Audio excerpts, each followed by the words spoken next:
وہ سرزمین جو کبھی انبیاء کی زمین رہی ہے، وہ سرزمین جہاں پر مریم نے عبادتیں کی ہیں، وہ سرزمین جہاں پر عیسیٰ پیدا ہوئے اور جہاں سے عیسیٰ آسمانوں میں اٹھائے گئے، وہ سرزمین جس سرزمین پر معراج کے وقت امام الانبیاء کو امامت انبیاء کا شرف حاصل ہوا، آج وہ سرزمین خون سے لالہ ہے۔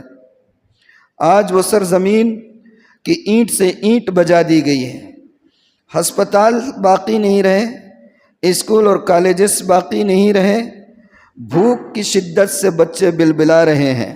ایسی بربریت اور ایسی سفاکی کی تاریخ رقم کی جا رہی ہے کہ بغیر مبالغے کے کہتا ہوں کہ تاریخ میں ہم جو یہ پڑھتے اور سنتے تھے کہ انسانی تاریخ کے سب سے ظالم اور سب سے سفاک شخصیتیں جو گزری ہیں، چنگیز خان اور ہلاکو خان۔ چنگیز خان اور ہلاکو خان بھی آج کے ظالموں، آج کے فرعونوں، آج کے سفاکوں اور آج کے درندوں کے سامنے بونے نظر آتے ہیں۔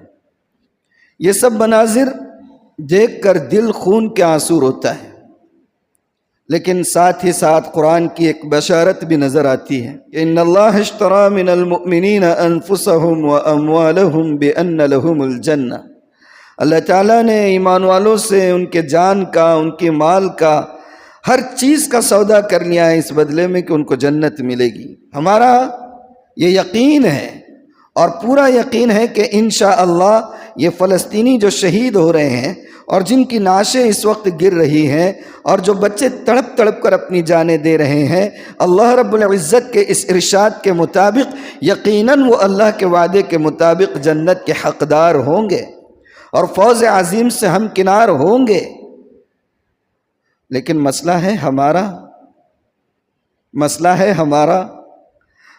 ہے مسلم حکمرانوں کا، مسئلہ ہے حکومتوں کا، مسئلہ ہے عالمی اداروں کا، مسئلہ ہے اقوام متحدہ کا، مسئلہ ہے جمہوریت کا دعویٰ کرنے والوں کا، مسئلہ ہے لبرلزم کی دہار اور پکار لگانے والوں کا، مسئلہ ہے ہیومن رائٹس پر کام کرنے والوں کا، مسئلہ ہے انسانی بنیاد کے نعرے لگانے والوں کا۔ یہ کھوکھلے نعرے لگانے والے آج کہاں ہیں؟ کدھر ہیں مسلم حکمران؟ کہاں ہیں ہمارے ضمیر؟ کہاں ہیں مسلم حکمرانوں کی دولت کے خزانے؟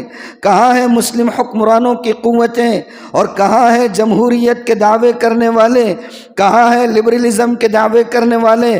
کہاں ہیں اقوام متحدہ کا منشور؟ اور کہاں ہیں پوری دنیا کے اندر